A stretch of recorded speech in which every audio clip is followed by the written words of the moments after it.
Welcome, everyone, to the Hobby Hour. My name is Jim Granato, and I'm the Dean of the Hobby School of Public Affairs at the University of Houston. We are lucky, and it's an honor today to have our next guest, our new guest, Dr. Murillo, a great leader, partner, and friend to the Hobby School and the Houston community. And we're going to discuss, amongst other things, her new book, Lead in Life, People, Passion, Persistence. Succeed in the new era of diversity, equity, and inclusion. A little bit about Dr. Murillo before we start the Q&A. One of the things about this remarkable woman is she has a list of accomplishments that goes on and on and on. But here's a snapshot. Dr. Murillo was named as one of the most influential and powerful women in Texas and 2021 Global Leader of Influence honoree by the World Affairs Council. Under her leadership as president and CEO of the Houston Hispanic Chamber of Commerce, she has set unprecedented records in membership, revenue, becoming one of the most influential chambers in the United States itself. She has also served as founding president and CEO of the Chamber's Foundation, founding executive, producer, and host for the Chamber's radio and television programs on CBS, KHO, and Univision.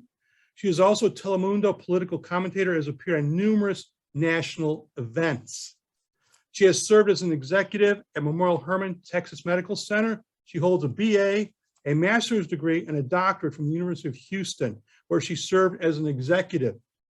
University of Houston has also bestowed upon her its highest honor, the President's Medallion to the Chamber and to Dr. Murillo. She is the youngest of 9 children. She was born to Mexican immigrant parents and was raised in Houston's East End, where she began working at age 10 at her family's restaurant. And as I said, we can go on and on. Welcome, Dr. Murillo. Thank you so much, and my thanks and congratulations to you all for everything you are doing there at the University of Houston, and specifically the work that you all have been doing in terms of research and great information. Go Cougs. I owe so much of who I am today to the University of Houston, where I earned my bachelor's, master's, and doctorate, and where I was employed for almost 15 years. So I love the University of Houston, and anytime anyone calls, I certainly make time to participate. So thank you for the invite. Thank you very much. So let's start. What was the motivation for doing your book? I had thought about this book for 10 years. People had asked me to write a book. I thought I had a story to share. I found that it was important that as a woman, as a Latina, as an executive who grew up in the East End, who grew up as the youngest of 9 with parents who immigrated here, that I had a story to share, one of people, passion, and persistence. And then COVID hit, and when else would I have had the opportunity to not be at 6 or 7 events in the evening and on weekends than during this global pandemic, which took lives, careers, businesses, and so much from us. I wanted to find a way to capitalize on this moment in time. But perhaps more importantly, this was my way of once again demonstrating to my daughters resiliency. Often we are told that our children pay attention to what we do and not what we say. And they had come back, one had come back from Columbia University in New York to work remotely on her engineering degree. The younger one, who had just graduated from St. John's, didn't have prom, missed half of her senior year, and missed the entire first year at Georgetown University in Washington, D.C. I was on Zoom day and night, weekends, mornings, trying to do everything that I could, that the Chamber could do to help small businesses and our corporate partners. And I realized that it was an opportunity if I could figure out how to just start. And so I thought, if we're going to be under this global pandemic, certainly I need to find the silver lining. And for me, it was spending more time with my daughters, and also to spend those evenings and weekends just starting and writing this book. You begin your book with sharing details about being robbed in the parking lot of a Gulf Gate Mall when you're 18 years old, and your mother was in the car with you. I mean, it was unforgettable how it just, we went from 0 to 100 so quickly in those passages. What I would like to know is, can you share more about the event and the lingering effects it had on you? Yes, and so I had graduated from high school. Because I'd worked at my family's restaurant, my father got me a new car for graduation. We'd gone to Gulf Gate Mall, and my intuition and my gut said, don't park there. But I did. We ran in, came out, jumped in the car, unlocked the car. My mom gets in, someone gets in, over her body, across to me with a gun pointed to my head. My mother, who did not speak very much English, panicked, was screaming, yelling. I was very composed, very calm. It's as if time just stopped. And this was seconds, but it felt like an eternity. And I just remember calmly saying, take what you want, don't hurt us, just take what you want. And my mom continued screaming and yelling. And before I knew it, he pulled the trigger. And I just closed my eyes and the gun jammed. And in that instance, I just remember reaching over, grabbing my mother, pulling her so hard that her shoes stayed in the car. And that changed my life at 18, because I thought, like many, that life was just beginning. And it just really, upon exiting the vehicle, my mother's response changed. She became resilient after the event, as if thinking, oh, we're okay, everything was fine. And I did not. I went into this very dark place of fear and just looking around my shoulder. And this gentleman was later found to have killed in 3 different states. And that scene kept going through my mind, that something could have happened to my mother, and that I did not listen to my gut, to my intuition. And so we survived it. And I stayed home perhaps 2 or 3 months, just not wanting to go anywhere or do anything, changing the locks to all of our doors and everything. And then I just realized, okay, this person can take away my joy, my happiness, and my zest for life, or I can just appreciate that my mom's okay and I'm okay.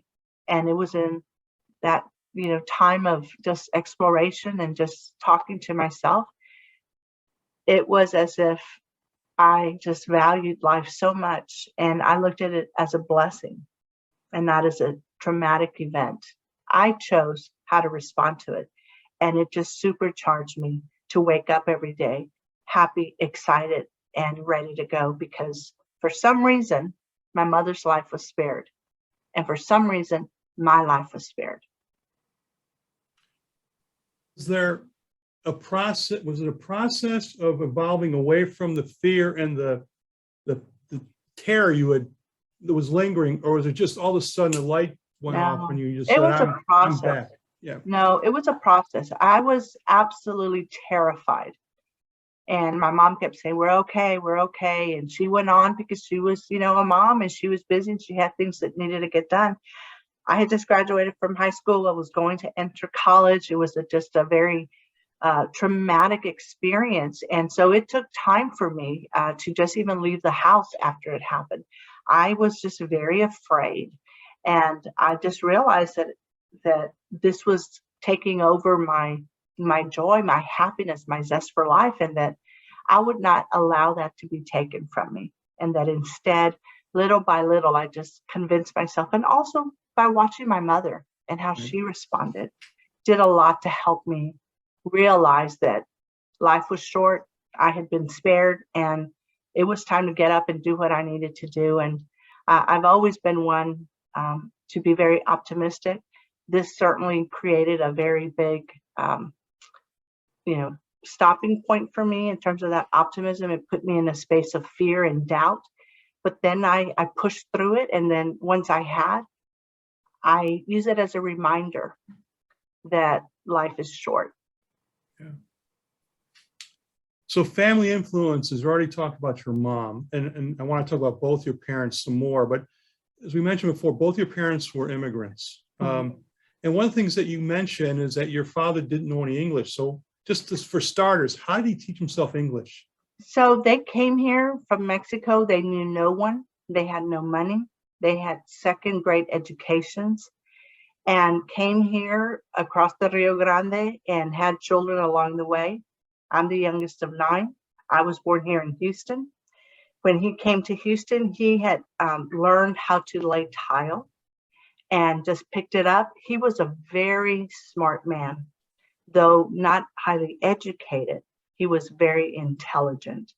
And so with the little that he had, he was able to do the math that he needed to lay the tile. He listened a lot to others. He was an entrepreneur. Intuitively, he had the entrepreneurial spirit, and he laid tile for many years until he opened up his own tile shop. And just in conversations, I mean, he understood that in order for him to succeed, language would be very important. And so it was just from listening and watching and taking those risks as an entrepreneur. And eventually then my brother came back from Vietnam. My brother was able to secure a loan. My mother had some money tucked away. My brother's wife, he and his wife, my father and mother, bought a restaurant that was existing there in the neighborhood, which is still around, El Hardy Restaurant, and never had been in the restaurant business, but knew how to work hard. And for him, being a laborer out in the sun, hard work, running a restaurant and being inside was a different experience, but certainly one that he embraced. And he was a very competitive man. And not only did he teach himself how to speak English and become more familiar with it, but he was a great negotiator, very charismatic, and had definite presence. He was about 6'5", tall, dark, and handsome, could be intimidating. The total opposite of my mother, who was fair-skinned, petite, all of about 4'6", hazel eyes, both from the same place. Just one of them with a bit more Spanish blood and the other one with more indigenous blood. But a true combination of hard work, and my mother, that of a compassionate heart. I'm the beneficiary of 2 extraordinary people that helped me understand that so much was possible through education, and that even though they did not have much education, that the opportunities I would have and that my daughters would later have would be extraordinary. And when I think of my daughters who went to St. John's School in River Oaks, it is very difficult to be admitted into, where it costs $35,000 a year per student to attend. That both of my daughters, the daughters of immigrant parents, were able to graduate from St. John's School in River Oaks and then go on to the Ivy League School of Columbia University. The eldest one is a mechanical engineering degree. She's an astrophysics researcher and does all kinds of phenomenal things. And the younger one was admitted into many schools, including Notre Dame, Rice, a variety of schools, as was her older sister. And she's at Georgetown University in her second year. And at age 16, she became the youngest congressional intern in Washington, D.C., and lived in D.C. by herself at age 16 for 6 weeks. To think that just 2 generations later, the difference that education has made in our family is extraordinary. All credit to my parents. One of the things, and this actually is true in my family, I'm 3rd generation, and some of the things you're saying just resonate completely with me. It's just one generation removed. And one was the older generation, the immigrant parents, were anti-education. Now it's obvious.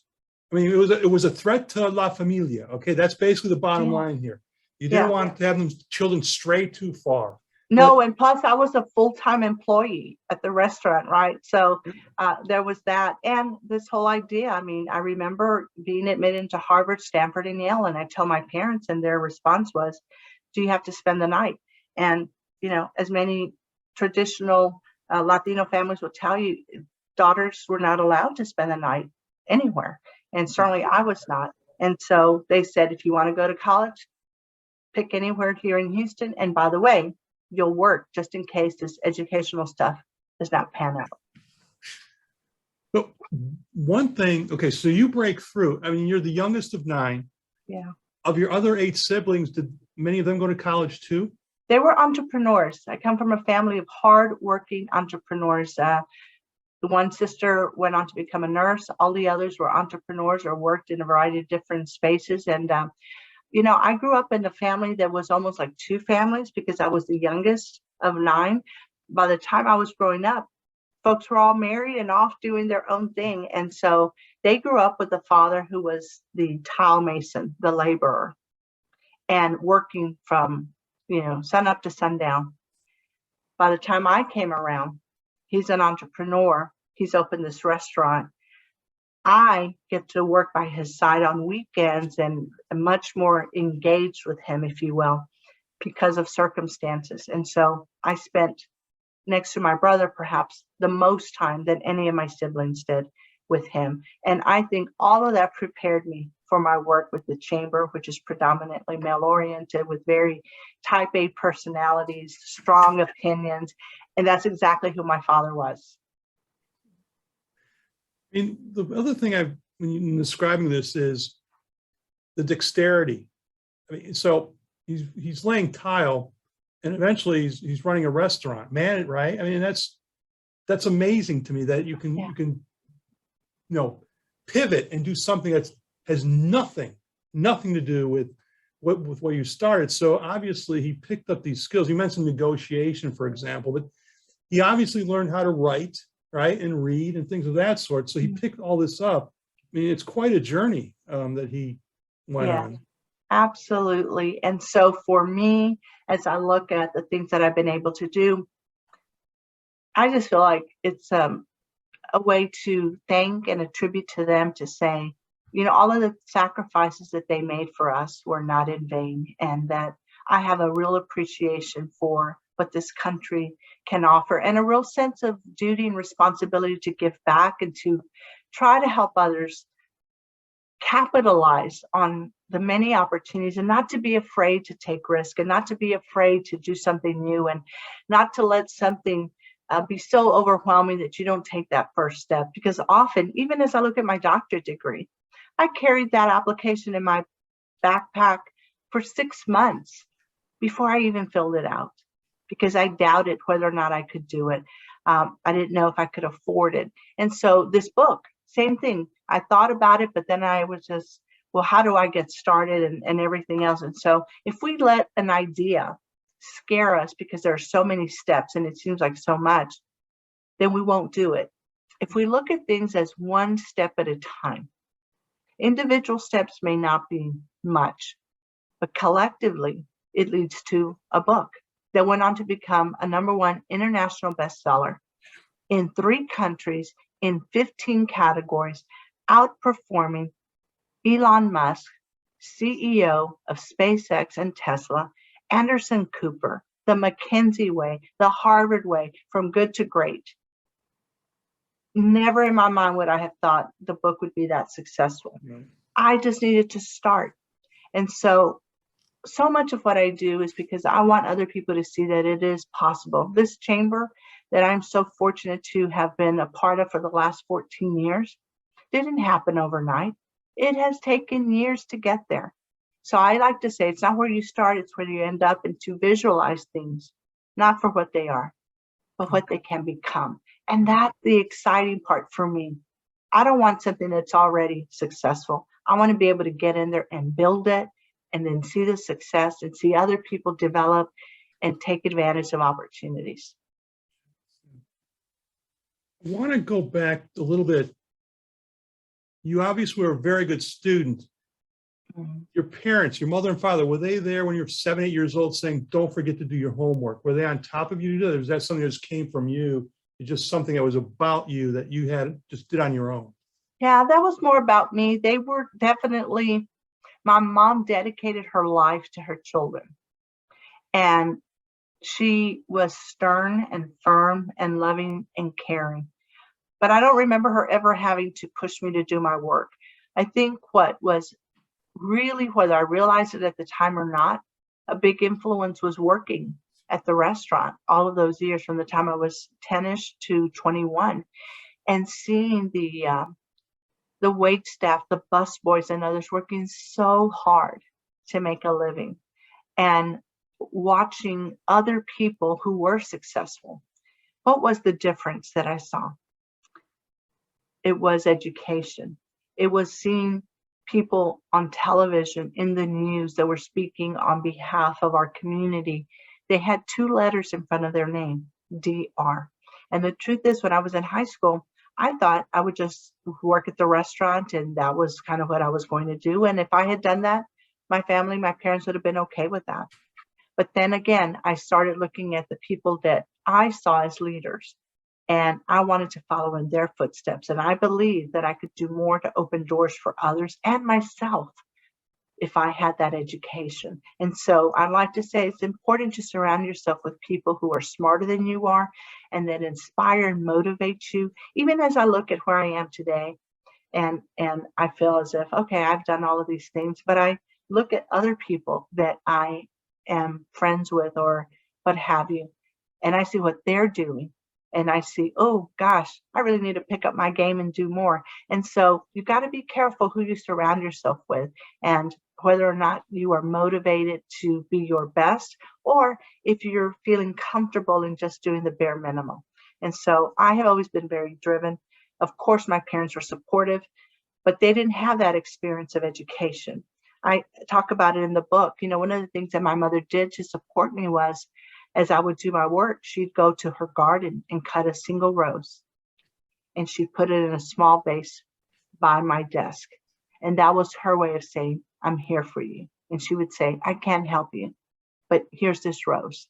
And so I talk about that in the book. And even as, you know, she goes on to pass away, how I walked outside with her before she passed away, the day before she died, so she could cut the last rose that she would ever cut. So the truth is that we are impacted by our childhood, our parents, our experiences, and I hope we try to take the best of those things and put it to good use. I think there's another discussion in your book, which I really hit me, and it fits with your perseverance, which is one of the P's we'll talk about later, but you go the limit. So you get a bachelor's degree, a master's degree, and you finish up with the penultimate thing as a Ph.D. But in the book, you talk when you're younger about your commitment to not cutting corners, which is just that's an example of just one. And you have this example about picking up the trash. Would you like to expound on that a little bit? Well, I like to say the way you do anything is the way you do everything. And it's a blessing and a curse. I am absolutely one of those obsessive compulsive people that just wants to do things, you know, in right and in order, and taking pride in just doing things well. And so I remember my dad would say, you know, one of my duties was go out to the parking lot and sweep up the parking lot. And I took pride in not only sweeping up the obvious trash that was out there, but the cigarette butts, little pieces of gum wrapper, to do it well and do it right. And so that is just my nature. I really work hard at giving it my all and not saying, oh, well, that's okay. It doesn't matter. It does matter. I want to take pride in it. I want others to take pride in their work. And I think it makes a difference. It's little things, details, I believe, make a big difference in how you operate. And I do my best every day to operate at a very high level and to take pride in what it is that I'm doing. And I try to help others develop that. And I have a bar of expectation for myself and for others. And we try every day to live up to that standard and expectation. Let's talk about your 3 P's. Mm-hmm. The first one is people. And obviously, we're in the relationship business, and that which you've already mentioned. And so the first thing is meeting people and serendipity. how many things that you've done where were unplanned and you had to just be open. Can you think of some examples and, how it helped change things for you? Absolutely. I'll think of the example of Neil Diamond. Oh, God, yes. So I met Neil Diamond because Mayor Bill White asked me to serve on a hurricane committee to raise money. And he said, Neil Diamond's going to be in Houston for a concert. I'm going to meet him backstage to collect a check of $250,000. Will you come? Yes. Went backstage. We were back there within 5 minutes. We met. I spoke to him from the heart and thanked him. And I said, listen, he said, tell me more. And I told him about Anahuac, which is just a little bit outside of Houston, where the bodies were actually floating up because of the rain and waters.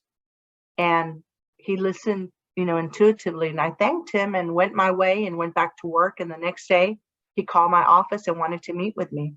Long story short, he came to my office. We met and he said, I know you are a woman who cares, and I can tell you have a big heart, and I want you to tell me more. And before I knew it, I had him in his vehicle. We drove out to Anahuac and spent a few hours there. And I was able to find some families that were out there congregating where they had no home, just a slab of concrete. And he said, what are those blue things, the tarps? What is that? I said, that is their home. FEMA hasn't been there. No one has been out here. I said, and you can help them. I want you to please get off with me. And it was a church. And he said, well, I don't want to cause any fuss. I said, they'd love to know that you were here, and we'll just be quiet and sit on the sidelines. But someone recognized him, and I told him, they know it's you. And he said, what do I do? And I said, well, let's just say hello to them and let them know that you are here because you care. And he said, well, if you think that's what I should do, then I will. And by the end of the 3-hour excursion to Anahuac, I was able to talk to him about increasing his $250,000 contribution to $5 million proceeds of his concert t-shirts and whatnot. And then after he committed to that, he said he wanted to take myself and this other gentleman who was a volunteer that I brought along with us. He said, I want to thank you. Can I take you guys out to dinner? And his manager was like, no more with this woman, right? So he said, well, I don't eat anything with flour, no sugar, no alcohol, no ice, all of these, things. And I said, okay, great. I know exactly where to take you. Let's go to Ninfa's Mexican restaurant. And so he's very, he's like all covered up. And he said, but I don't want anyone to recognize me. And I said, well, I'll go in, I'll get us a table. No one's going to bother you. So we walk in, I walk in front of him, and I happen to see a bunch of people I know who are waving and saying hello. And we sit down and he looks around and he says, wow, well, I sure feel like a dummy. He said, here, I thought I was the superstar, but it seems like you are. And we ordered the enchiladas and a fajita taco, a margarita with no salt, flour tortillas, rice, and beans. And when it was all over with, he dropped me back off at the office with the entourage. And he said, ma'am, it was very nice to visit you. He said, but you are a very dangerous woman. He said, I've spent $5 million. He said, I'm late to catch my private plane to my next city. And I broke my diet and I haven't had alcohol in about 3 months. He says, so now it's time for us to part ways. So we were able to help a lot of families in Anahuac, and they were rebuilt, and we've remained friends. Since then, he would check in every 6 months just to make sure that his money went where he intended it to go. And he didn't hold a grudge about the dinner. No, but his manager was not happy about the event. None of the event at all was his manager happy about. But it was a very point is of that story and so many others is that I do have the privilege of getting to know very powerful and important people who can make a difference, and I get to speak for those that don't have a voice to encourage others who can help to do so. And I just feel very blessed and a great responsibility to find ways to help others give back. Your second P is passion. Mm-hmm. So I'm going to read a passage from your book about your COVID response as an example of this. You say the following: no one knew what the next best step was to help those in need. So I asked myself, what can I do with the information and resources I have? My answer came simply by valuing my natural passion for helping people. So that's your starting point. So use that passion to do several things. Would you like to discuss one or two of those? Sure. When I came to the chamber, it was a very different chamber than what we have today. And because my degree was in journalism, I knew the key to our success would be to find a way to get a radio, television program on mainstream media. Not an easy thing to do. I was told no by a variety of different mainstream media organizations until finally CBS KHOU said yes.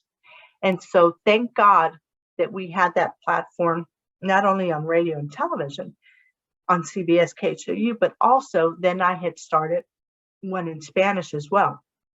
And so I started this about 12 years ago, 13 years ago. So when most nonprofits were basically unable to hold events and do other things, we still had this media platform. So I like to talk about sowing seeds, and sometimes it's not an immediate guarantee that something's going to sprout. In our case, this media platform is the only media platform that a Chamber of Commerce has in the country, in English and Spanish, etc. And I use that to be able to interview the governor, the Small Business Administration, helping people understand how to get that PPP money from the banks. And it was just like, I did not leave this little space here for a very long time. And previously where I lived elsewhere, it was just behind this type of environment to get information out, to work with our media contacts, to get on interviews locally, nationally, internationally, in English, in Spanish, just to get those resources. I pulled together superintendents from 5 school districts because parents needed to know what to do, where to take their kids. And I was just trying to find ways to help, talking to board members, seeing what relationships they had. Banks, one of the things was that businesses could not talk to someone. They had to go online on computers. And a lot of people didn't have computers, didn't have a relationship with the bank, didn't know how to go online. And so I asked these CEOs to give us a phone number that we could push for the 5 bankers that were on our board so that people could speak to someone over the phone. And it was just finding ways to be a solution for people, because I know what it is to have grown up and how important resources are and were for people. And so again, what a blessing to be able to communicate with people and provide them with resources in English and in Spanish during a global pandemic. Final P. I said perseverance, but it's persistence. I think it's the same sometimes, but yeah, you've got a few examples. And before I talk about this, I want to ask you a question. When do you stop? When do you know it's not going to happen? Because I mean, I'm looking at these examples, like we'll go into the one with Tillman Fertitta, which I found, I was like, I couldn't believe it happened because it was unapproachable. That's what I thought when you're describing this, and it worked. But is there a point which you say this is a dry hole and I just can't, it's not going to happen? Yes, and the better way of looking at it is, in my mind, I like to say sometimes no just means not now. And it also sometimes means that you have to find a different strategy for getting there. I go back to the television programs. In my 14 years at the Hispanic Chamber of Commerce, we've brought in over $20 million in-kind services.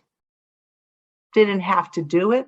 Never did it before. It could have been a chamber like a cookie cutter chamber across the country. Again, networking mixers, golf tournaments, things like that.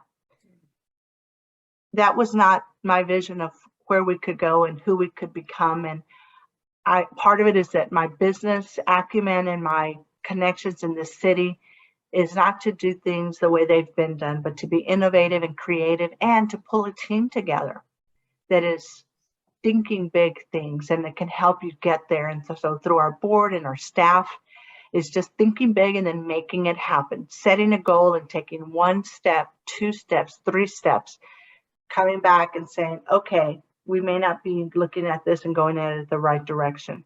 Sure, if I really stop to think about it, there have been times when I've said, you know what, pass, this is not going to happen, pivot, move on. But most things, if they're important enough and they matter, I have found that you'll find a way to make it happen, and you'll go back at it and you'll try again and you'll ask different questions and you'll bring in different people to get to your yes. And that's actually the way you describe getting your PhD. That's quite a journey you made there too. Oh, hard. Yeah. For example, learning the quantitative part you were having, and which is interesting because you said your daughter's a mechanical engineer. So yeah. That's quite something because she gets that, I think, from my dad. He was really good with numbers. My father was really, really good with numbers, and she's just brilliant. She loves, from the time she was in first grade, her teacher introduced her to math and science, and she never got off that path. The other one at age 5 was absolutely, at age 5, a political junkie. She woke up looking for the results in the Houston Chronicle. She was trying to get the results of the Democratic primaries when she was 5 years old. And so, they've just known what they wanted, and they are very independent, brilliant young ladies, and I'm so very proud of them. In getting your PhD, correct me if I'm wrong, I think I recollect that you were discouraged from doing it by an advisor. Is that correct? Discouraged because at the time I was married. At the time I was working full time at U of H. I had a toddler. I had graduated from Austin High School, which is an HISD, one of the lowest performing schools in Houston. My SAT scores were nothing to write home about. I needed to take the GRE, and I didn't do well on that. And so it was, why are you trying to do this? And it takes a lot of time, a lot of money. Look at the classes you'll have to take. And it just reinforced what I already felt for 6 months carrying that application around. And I am a person who is a very visual person. And I like to see things for what they can be and not what they are. I walked out of that feeling very much, he's right, I can't do this. What am I thinking of? And I walked around the corner, and you know those cork boards they have all over campus where you put information up for jobs or trips. Sure. And I saw on a cork board leaving that office, the Rio Grande, which is where my parents crossed the river to come to the US, some study that was being conducted in the Rio Grande. And I saw that and I thought, you know what? Your parents crossed the Rio Grande and came here with nothing and didn't speak English and didn't know anyone and didn't have any money. And look what they were able to do. You're going to let this one person keep you from doing something that's important to you.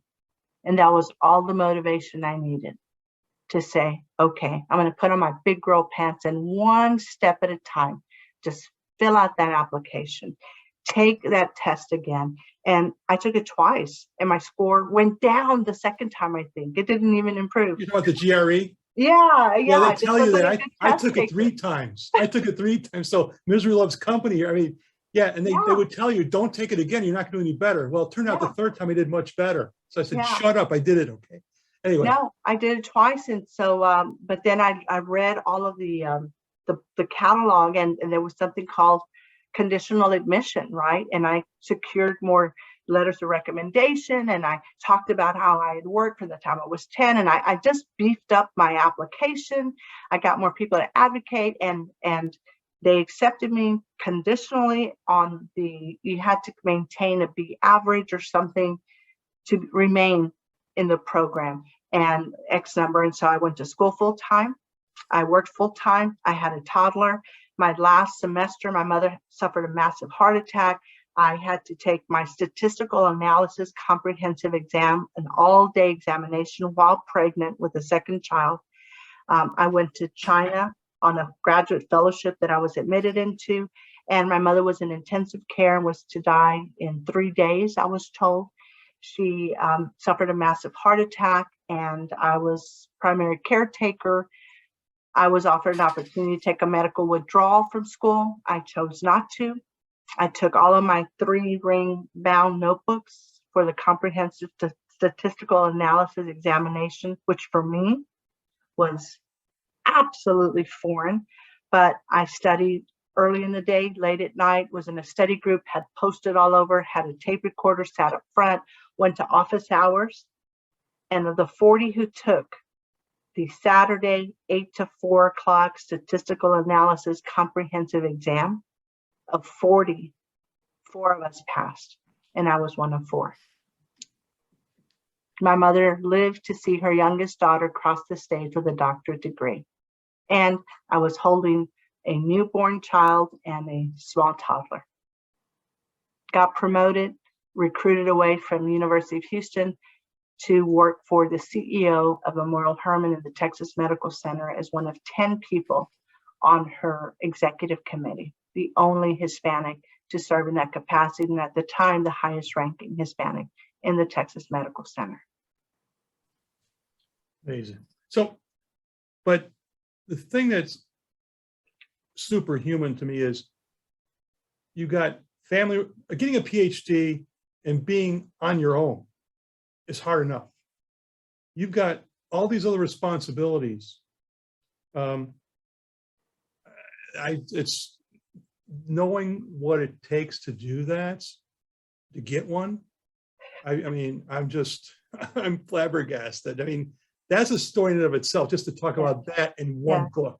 But it taught me, it taught me a lot of things about myself. And one was that I think the biggest takeaway from earning a doctorate degree for me was one of I'm very organized and detailed, but this certainly sharpened that.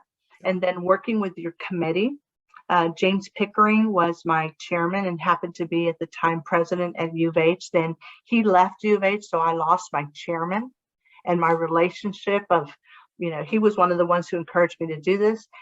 Then he was replaced by another Dean Wimpelberg, and Dean Wimpelberg had come from like Exeter and Yale, and his dissertation was in Russian. And I thought, oh my gosh, and I was his first doctoral student. So transitioning from James Pickering to Robert Wimpelberg and everything else that was going on in my life, I got promoted during the time I was working on my doctorate. I was pregnant for 5.5 months and told no one at the university I was pregnant because I was already working full time. At the time I was still married. I was going to school full time. I had a toddler. My mom was sick. I was, pregnant, got the promotion, and then came back to work, took off my blazer, and they were, oh, what happened to you? And I said, oh, did I not mention I'm almost 6 months pregnant? But again, back then as a woman, you had to worry about those kinds of things. Will they promote me given everything that's on my plate? And now I'm pregnant on top of everything else. I had a lot of support. And my mom was wonderful. My then mother-in-law was super supportive. And just that, again, that knowing that it was one thing at a time, it was one paper at a time, it was one test at a time. And then to be able to cross that stage, and then my mother, more than anything, then my mother was able to survive this massive heart attack. And again, share this moment with me, with my daughters and our family, made it all worth it. And she never understood all the schooling. She'd say, well, maybe you need to find a new job. Why? Why do I need a new job? She said, because they keep sending you back to school. And I said, no, I do it because it's important. And so she was always worried about me doing too much. And now I worry about my daughters doing too much. And they say, oh, look who's talking. Exactly. We're doing too much. Exactly. Do as I say, not as I do. That's right. One more issue related to persistence is the example with Tillman Fertitta. I just thought that was, again, a bridge too far, but you did it. And I was wondering if you'd like to talk about that a little bit. Well, the bigger story about him finally agreeing after many opportunities to do so. Finally, after 3 years agreeing to come and speak at the Chamber's luncheon, it was more than just him speaking at the luncheon. It was about someone of his caliber acknowledging that this community, the Hispanic community, the business community, is one that is very relevant, that our demographics have changed, that there was an opportunity not only for him to come and speak, but that there was a relationship that needed to be established for future opportunities in terms of employment, diversity, procurement. And since then, we have gone on to be able to co-host events at the hotel, for example, with 60 CEOs, where I present a diversity, equity, and inclusion conversation with these CEOs to help them understand that their revenue and profits increase when women and minorities are on their corporate boards. And so it's been so much more than just having him show up to speak, but the journey to getting there is certainly one of persistence. It's one that I think at the end of the day, he appreciated my persistence because he too is a very persistent person. And I've learned a lot from watching him, from reading his book. And he has been a very good and great supporter, not only of the chamber, but of me professionally and personally. And I held my book launch in his private club and invited him to stop by. Not only did he stop by, which is already huge because he's such a busy person. He stopped by, he spoke very highly of me, and he asked if it was okay if he promoted my book on social media. Not only his personal social media, his Rocket social media, his Landry social media, and everywhere he could. Because again, there's a lot in common that he and I share, and the relationship that we've been able to pull together has been good, I'd like to think, for both entities. Let's shift gears a little bit and talk about your current position. But even before we talk about what you're doing now, your journey upon taking that job, things like your plan, your goals, what surprised you, and how did you respond as you first started the job being president of the Hispanic Chamber? Well, what has surprised me is just how far we have come, and the influence and respect and the changing of perceptions that we've been able to accomplish in the 14 years I have been there, the lives that we have touched, the people that have been involved with us who perhaps might never have been involved, the opportunity to establish our foundation and have a board that trusted my recommendation that we reach out to a younger generation. As I looked around the chamber, everyone was 50 plus, mostly men. And that fast forward today, Asians, African Americans, whites, others are engaged and involved with us. And through our Emerging Leaders program, which was a blueprint that I took of my path to where I am, working with U of H, Rice University, board members and others, putting together curriculum to help young people with less than 10 years of work experience, all under 35 or so, help them be supercharged. They are already successful, but through this program, helping them do even more is perhaps for me one of the most important pieces of work that we as a chamber have done, and that I'm happy to have been a part of in serving as founding president and CEO of that particular initiative, because it has changed the lives of many. They've gone on to pursue doctorate degrees, they've run for office, they've left careers that they weren't really passionate about, they've taken risk, they stay in touch with me, with us. The board has been very engaged in sharing their stories, and rest assured that those who have graduated from the Emerging Leaders program, such as Alex Obregon, who I know is involved with you all and is an adjunct professor, have gone through the Emerging Leaders program, and they will tell you that this has really been that push that they needed to help them do even more. So of all the things that we have done that I have been involved with at the chamber, that certainly is one of the big feathers in our cap that will have dividends long after I leave the chamber and long after all of us have moved on, because that will be and is the bench, in my opinion, for Houston. And they're not just Hispanic.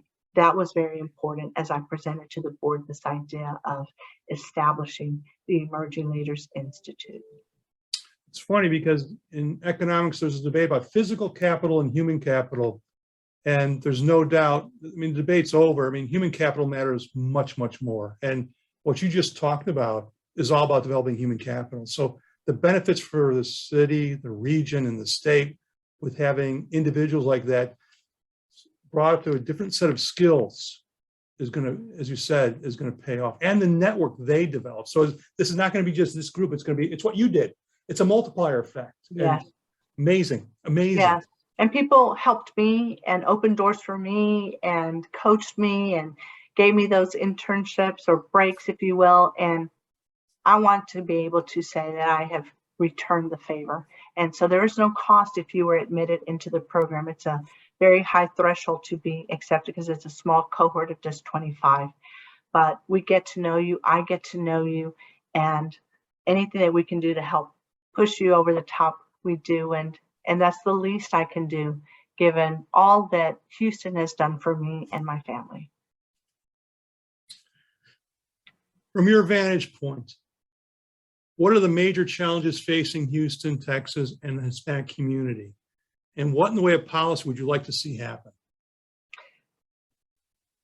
I think one of the keys to success, whether you're Hispanic or not, is that of education, early education, and instilling the proper policies that will allow us to have a system that is equitable for all. As we look at technology and the very fast pace of technology and the role that it plays and will continue to play, it's a big concern for those who are now not only perhaps illiterate or don't have an education, but they also don't have access to the internet and broadband and so much that is a digital world. I think that that is going to absolutely be a game changer for those who have access to it, and will definitely limit opportunities for those who do not have access. So I believe everything begins with, and so much can be taken care of on the educational front, but that we also have the opportunity to be economically successful, to have economic freedom, to have the wherewithal to succeed and to become affluent and to be able to have careers that would allow us the wherewithal so that our children can be a generation that does better than us. And so making sure that we have the tools and resources, the equity, the opportunities, the diversity, equity, and inclusion in this city, that anyone and all can succeed, and that people like my father, who came here with nothing, have everything that they need to become successful. Dr. Laura Murillo, it's been a pleasure talking to you. Thank you, and I appreciate all that you all are doing. I'd ask everyone to please visit my website, drlauramurillo.com. Information about the book. It is available on Amazon, and it is Lead in Life, Succeed in the Era of Diversity, Equity, and Inclusion. #1 international bestseller in 3 countries and in 15 categories. Lead in Life. Thank you so much. Thank you, Dr. Murillo. All right. Bye-bye. Go Bye-bye. Cougs. Bye-bye. That was quite an amazing interview with Dr. Murillo. Next time in January, we'll feature a conversation with Representative Garnet Coleman. We're in the process of confirming the date in January, so be sure to follow the Hobby School on the social media for more information. Until then, this is Jim Granato, and this has been the Hobby Hour.